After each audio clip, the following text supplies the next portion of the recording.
How to move channels on Discord mobile. Hey everyone, welcome back to our channel. In today's video I will guide you on how you can go ahead and then basically move channels on Discord mobile, so make sure to watch the video till the end. If you want to move the channels on Discord mobile, it's actually quite simple.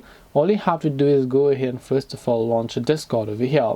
And let's say that this is a channel that you want to rearrange over here. You have created many channels here. You tap the plus icon and so on.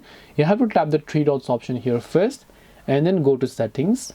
And when you come to the settings option here, you'll find this option here known as channels. So tap on channels. You'll see the channels are this in this order. So if you want to move them, you have to tap on the reorder option, and then you will be able to select text channels. Whether you want to reorder a text channels, you can go ahead and then do that by dragging this icon over here, and then similarly you should be able to follow with the other channels.